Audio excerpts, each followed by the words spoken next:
Hi everyone, আজ এই ভিডিওতে চটপট করে কয়েকটা বিদ্রোহের সম্বন্ধে জেনে নিই।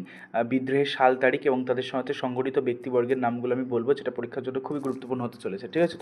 তো প্রথম হচ্ছে সন্ন্যাসী ফকির বিদ্রোহ 1763 থেকে 1800 খ্রিস্টাব্দে।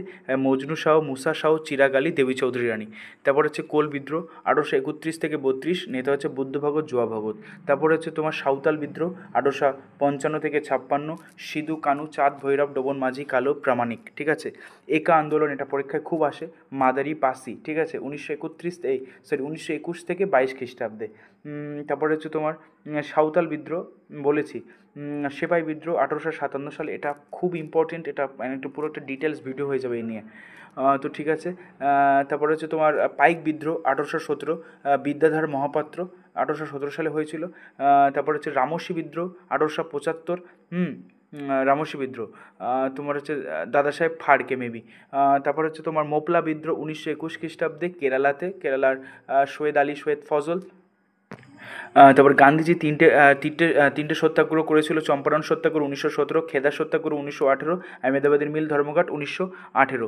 নীল বিদ্রোহ 1859 থেকে 60, 1859 থেকে 60, বিষ্ণুচরণ বিশ্বাস, দিগম্বর বিশ্বাসকে হচ্ছে বাংলার টাইটেলার বলা হয়। ঠিক আছে? তারপর হচ্ছে দক্ষিণাত্যের বিদ্রোহ 1875 মহারাষ্ট্রে ঘটেছিল। এগুলো ইম্পর্টেন্ট। তারপরে আরেকটা রয়েছে তোমার হচ্ছে ওটাকে কী বলে, তোমার তেভাগা আন্দোলন 1946 খ্রিস্টাব্দে। এর এর নেতা ছিল অজিত বসু, ইলা মিত্র।